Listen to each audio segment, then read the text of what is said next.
مجھے کہنا پڑ رہا ہے کہ تیری 23 سالہ تبلیغ اسلام کا سارا دار و مدار اسی کام پر ہے.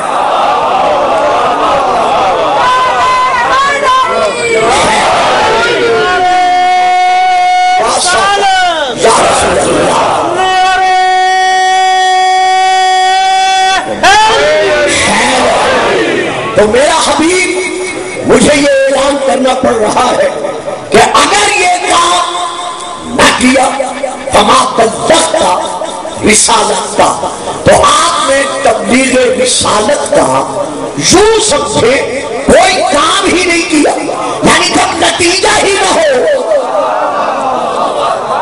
تو امن سامنے کیسے رکھا جا سکتا ہے؟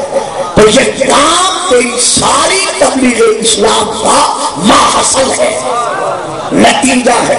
ہاں میں اللہ قادر و قدیر ہوتے ہوئے تجھ سے وعدہ کرتا ہوں، واللہ یعصمک من الناس، اللہ تجھے لوگوں کے شر سے محفوظ رکھے گا. دیکھیے کچھ علاقے لاہور کے ایسے ہیں جہاں اجتماع کے سامنے تشریح کی ضرورت نہیں ہوتی، ان میں سے ایک یہ بھی ہے واللہ یعصمک من الناس، اللہ تجھے لوگوں کے شر سے محفوظ رکھے گا. بھئی یہاں غیر تو ہے نہیں، یہاں جتنے بھی ہیں سارے رسول کے امتی ہیں، سارے کلمہ گو ہیں. اگر یہ وعدہ کرنا تھا کہ اللہ تجھے لوگوں کے شر سے بچائے گا، محفوظ رکھے گا، تو یہ وعدہ مکہ میں کرتا. جب ہر طرف کفار مکہ ہمارے رسول کے خون کے پیاسے تھے، قدم قدم پر رسول کو اذیتیں پہنچا رہے تھے، لیکن دیکھیے اللہ نے وہاں نہیں فرمایا کہ اللہ تجھے لوگوں کے شر سے محفوظ رکھے گا. یہاں فرما رہا ہے، وہاں کیوں نہیں فرمایا؟ اس لیے کہ اللہ دیکھ رہا تھا کہ میری نیابت کا حق ابو طالب ادا کر رہا ہے.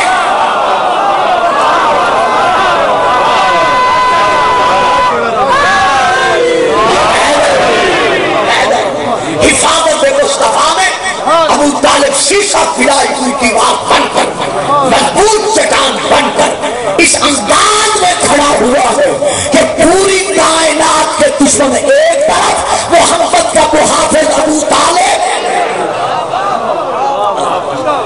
ہاں اللہ تجھے لوگوں کے شر سے محفوظ رکھے گا. اور میرے حبیب اگر کوئی تیرے فیصلے کو سننے کے باوجود تسلیم کرنے سے انکار کر دے تو دل میں اعلان نہ کرنا، میں اللہ تجھ سے وعدہ کر رہا ہوں ان اللہ لا یہدی قوم الکافرین، اللہ کافروں کو کبھی ہدایت نہیں کرتا. حضور صاحبان علم، یہ تھا آیت کا مختصر سے لفظوں میں ترجمہ. اب میں یہاں ایک بات دیکھ کر پھر آگے بڑھنے کی جسارت کروں گا.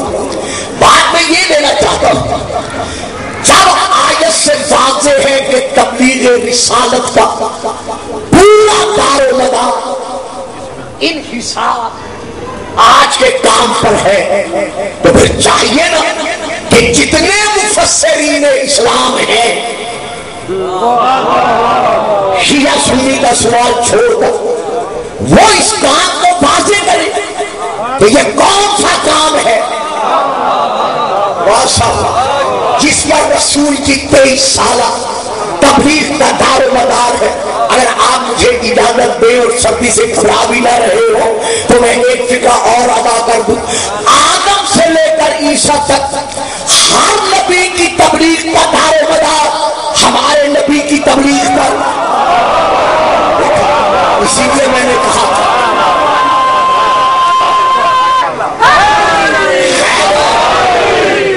صفی اللہ سے لے کر عیسیٰ روح اللہ تک ہر نبی کی نبوت کی تبلیغ کا دار و مدار ہمارے رسول کی تبلیغ پر، اور ہمارے رسول کی تبلیغ کا دار و مدار آج کے کام پر.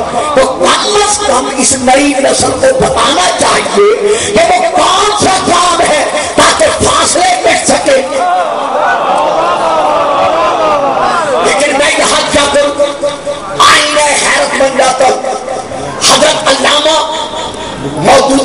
صاحب نے، حضرت علامہ سید محمد عرب رفاعی نے، حضرت علامہ سلطان الہند محمود الحسن صاحب نے، جن جن کے ہاں یہ تفسیریں ہوں اٹھا کے دیکھ لیں. آیت لکھی ہے، ترجمہ لکھا ہے. اگلا فکرہ مجھے نہیں دینا چاہیے تھا، آپ سردی کی وجہ سے خاموش بیٹھے ہوئے. آیت لکھی ہے، ترجمہ لکھا ہے، لیکن بڑی ضمانت کے ساتھ منبر سے یہ کلمات دے رہا ہوں کہ جن مفسرین کے میں نے نام دیے ان میں سے کسی ایک نے بھی اس آیت کی تفسیر میں ایک حرف لکھنا گوارا نہیں کیا. جب تمام اصولی فروعی مسائل بڑی تفصیل کے ساتھ جلدوں میں لکھ دیے گئے تو جو اتنا اہم کام ہے کہ جس پر انبیاء کی تبلیغ کا دار و مدار ہے، خیر انہوں نے نہیں لکھا. اب ہم آتے ہیں تفسیر ابن کثیر جلد نمبر 1. علامہ ابن کثیر نے اس آیت کے ترجمے کے بعد تفسیر میں دو باتیں لکھی ہیں.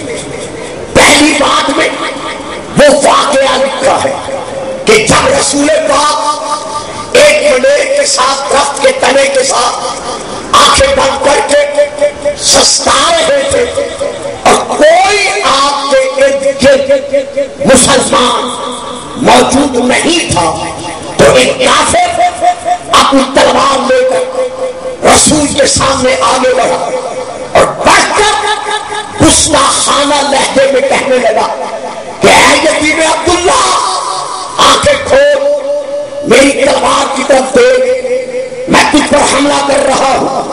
اب تو بتا کہ تجھے میرے حملے سے کون بچائے گا؟ کائنات پر نظر رکھنے والے رسول نے ایک نظر اسے دیکھا اور زیر لب مسکرا کر فرمایا، جس نے نبی بنا کے بھیجا ہے وہی میرا حافظ و ناصر ہے. ایک یہ تفسیر لکھی ہے. دوسری تفسیر میں حضرت علامہ صاحب نے یہ کلمات تحریر فرمائے کہ حجت الوداع کے موقع پر رسول پاک خطبہ دے رہے تھے. دوران خطبہ یہ آیت تبلیغ نازل ہوئی. یہ لکھ کر علامہ نے قلم روک لیا. بھئی جب دوران خطبہ یہ آیت نازل ہو رہی ہے تو اتنا اہم حکم تو ہے کہ اللہ نے محبت کے خطبے کے ختم ہونے کا انتظار بھی نہیں کیا. تو اتنا اہم حکم جو دوران خطبہ رسول کو اللہ نے بخشا ہے تو پھر آگے لکھو کہ وہ کون سا حکم تھا تاکہ قیامت تک کے لیے صاحبان اسلام پر واضح ہو جائے کہ کتنا ضروری حکم تھا کہ خطبہ رکوع کے اعلان کروانا پڑا. لیکن نہیں، علامہ نے نہیں لکھا. اب حضرت علامہ عبد الماجد دریابادی نے جو ان کا ترجمہ ہے اردو میں، اس کے حاشیے پر انہوں نے لکھا ہے کہ رسول نے قرآن کے تمام احکام پہنچائے. اب اللہ کا حکم ملا کہ جس طرح ظاہری وحی کے احکام تم نے پہنچائے ہیں اسی طرح وحی خفی یعنی پوشیدہ وحی، خفی وحی، اس کو بھی ان مسلمانوں پر ظاہر کر دو.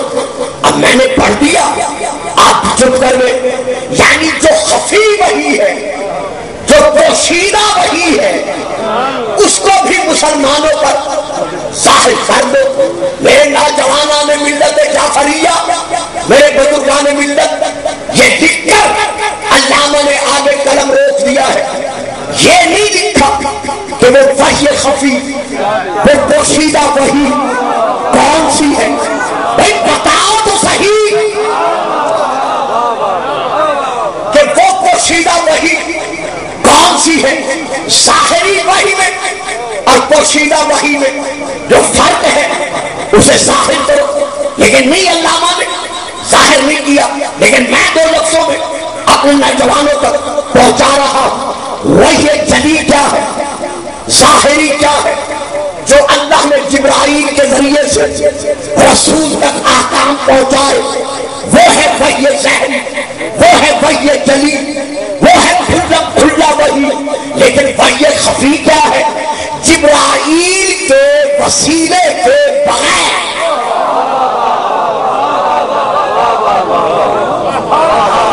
وسیلہ جبرائیل کے بغیر جو اللہ نے رسول پر وحی کی، وہ وحی کیا ہے؟ وہ ہے وحی خفی۔ وہ کب کی؟ شب معراج، جب میرا رسول ہر منزل کو معراج کرانے گیا۔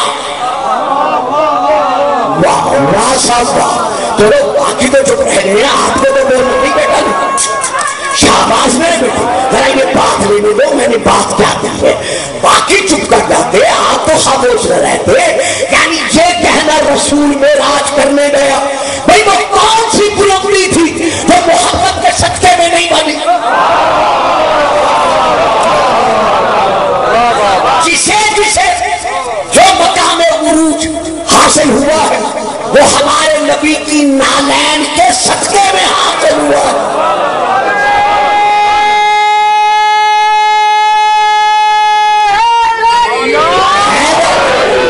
تو یہ کہنا کہ رسول شب معراج کرنے گئے، نہیں، میں ہمیشہ سے یہی فکر ادا کرتا چلا آ رہا ہوں کہ میرا رسول معراج کرنے نہیں گیا، بلکہ ہر شے کو اپنے قدموں کے طفیل معراج کرانے گیا۔